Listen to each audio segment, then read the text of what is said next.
बिस्मिल्लाहिर्रहमानिर्रहीम एंड अस्सलाम वालेकुम। Welcome to STEM International and मैं हूं आपकी टीचर आयशा और हम पढ़ रहे हैं मैथ्स और मैथ्स को खूब इंजॉय कर रहे हैं हम इस बुक में, क्योंकि ये बुक है जो हम कर रहे हैं मैथ्स की बुक 4+ ईयर्स के लिए।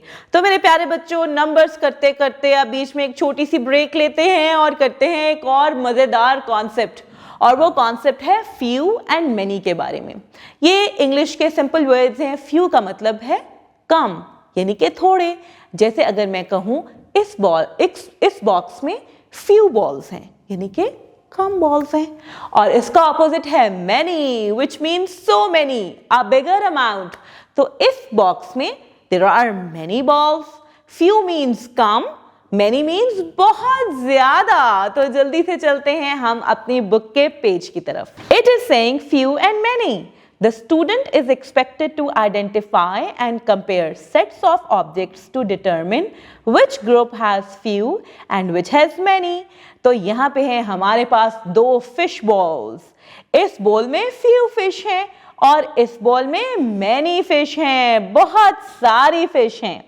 Now tick the group that has many objects. यहाँ पे हमारे पास कुछ आइसक्रीम्स हैं। हमें easily पता चल रहा है कि किस ग्रुप में ज्यादा आइसक्रीम्स हैं। Yes, this one. So this group has many objects. Now cross out the group that has few objects. यहाँ पे आपने cross out करना है with few objects. So we have some objects over here and this group has few objects. To cross it out, there is a teacher's note. Engage the learners in counting objects. Ask them to count how many objects are there in different sets and identify which has few and which has many. Provide them with different colored blocks. Have them group these into few or many.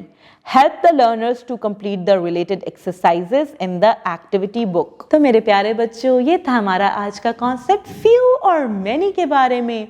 Few means थोड़ी चीजें and many means बहुत सारी।